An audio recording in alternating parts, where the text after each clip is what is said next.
मो गाँ दफा मुक्त गाँ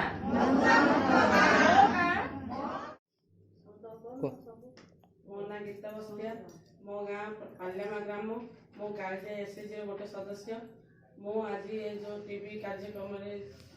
जोग देछि मोर मो गाँ मो पंचायत मो ब्लॉक मो देश टीवी मुक्त करने मु सहयोग करी।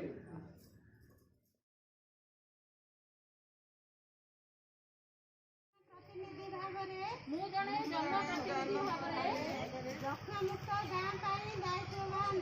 मुक्त गाँ दायित्ववान